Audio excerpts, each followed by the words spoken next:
Okay, so this is the first time using it. You can see my very messy room. This is just with the normal camera audio, and also my nan is blow drying her hair in the background, so definitely a bit of a test. I'm now going to try it with the microphone and see if that makes any difference with the audio.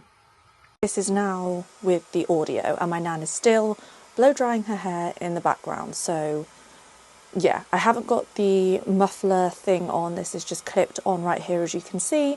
I'm filming with the gimbal itself. I haven't yet figured out how I do face tracking, so I'm going to figure that out. But I am going out, so I'm going to take the camera with me.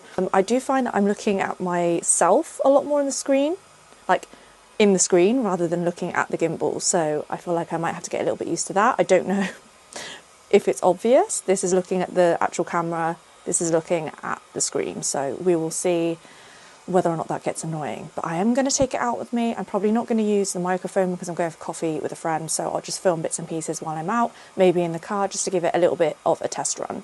And I will say that in all the videos I've watched, nobody has mentioned the SD card part. So I do have another camera which has built-in storage. This one doesn't, so it did need an SD card. Luckily, one of the SD cards I had actually had the little micro part within it, so I've used that. But yeah, if you only have SD cards that don't have the micro part, which you can take out, you will need to go and buy a micro SD card, because otherwise you aren't going to be able to use it. Okay, so this is in natural daylight. I'm in my car. It is raining quite heavily, so I don't know if that's going to make any difference to whatever it's called, to the audio. Annoyingly, I think I might need new windscreen wipers. Annoyingly, I have forgotten to bring the wide camera lens, but I will show you what that looks like later. I want to try and do some low light footage and see how that looks, because I know there is a low light setting on here, which according to other reviews is quite good, so we will see. For context, most of my content is kind of, I do some sit down videos. I don't know whether I'll use this or use my Canon M50 for that, but I do have some sit down videos, but I do want to do a lot more vlogging this year, so I am going to be doing the 75 hard, or at least giving it a go. So I want to vlog that, and I think this is going to be a really handy camera for that, especially kind of walking around the kitchen, walking around doing my workouts, whatever that might be. I think that this camera is going to be a lot better for vlogging, especially as someone who's a little bit more anxious vlogging. I'll probably flick between this, I imagine, and just my iPhone. I really don't be whacking out a huge camera, but this is just super cute. It reminds me of E.T. But I really do need to figure out the face tracking, because that's definitely not happening at the moment. Okay, I've got face. Oh, look at it go! And then obviously, if you're like, if I'm moving it around, granted I've just hit it like 3 times on my car, but it's so cute. It, like, as you can tell, this is not going to be like a techie review. This is a regular person who has no idea what they're doing and wants to vlog a bit more type review. But actually, it was really easy to figure out the face recognition. There's just a little button on the screen, you click that, it recognizes your face, and then it follows you.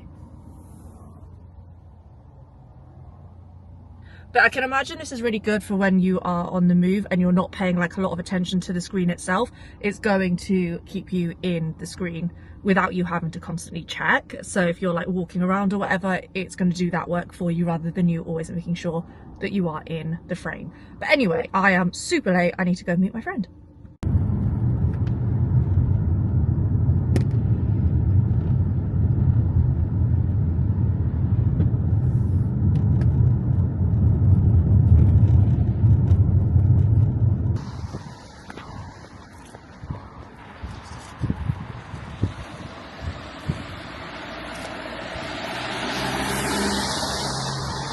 The only thing I don't fully understand is when I was filming the vlog of me like walking straight, I tried to change it to film my feet and I just physically couldn't do that. It kept just filming whatever is in front of me, like the road, and it was doing it in a really nice way, but I wanted to film my feet and it just kept looking up rather than down. So I don't know how to do that. How do I know if it's right? So I think, see? That is so cool. How much is that though? Is that expensive? A little bit. Okay, this is low light mode, definitely, and I will switch back to not low light mode. This is just regular mode, so I'm not sure if that made any difference. I assume I will see when I'm reviewing the footage, but I will say also have only been filming in, is it 120, 1280? Whatever the lowest footage quality is. I've just switched it to 4K now, so it does do 4K. I just hadn't been filming in it because I didn't realise it was set up that way. Okay, so it is now the next day and I've been using this to vlog my day one of 75 hard. I've kind of figured out most of the different features. So there's like a beauty feature, there's the face tracking, obviously there's a different quality, so I'm filming in 4K currently. I'm also editing this entire vlog actually within the app that comes with, well, obviously you download it, the DJI app or whatever it's called, that comes with this camera. And if you're somebody who doesn't want to kind of have multiple apps, you can definitely edit the full thing using the app. I've just filmed in the normal color log, but you can obviously film in, is it D-log? I can never remember what it's called. I'm not techie at all, but you can add in kind of color grading and stuff like that within the app as well, if that's something that you want to do. It's got music, it's got basic editing, all of that kind of stuff. So you can literally buy this camera, download the app, and you're good to go if you want to make YouTube videos, or obviously if you're filming in the vertical format, then obviously you can use it for TikTok, YouTube Shorts, Reels, whatever. So in all honesty, I'm going to do a full review in a couple of months' time.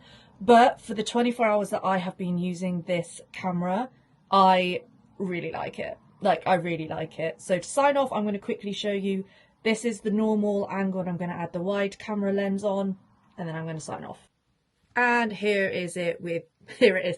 And here is the view with the wide angle lens. So obviously because it's got the wide angle lens on, it does kind of morph the size of the screen, but if you're vlogging and you want to have more of a background and you're going to kind of be in the center anyway, then this is also a really good option. So like I said, I will do a full review when I've used it for a prolonged period of time, but first impressions, I'm super happy with this. I'm more comfortable vlogging out and about, and just overall I do think it's worth the hype so far.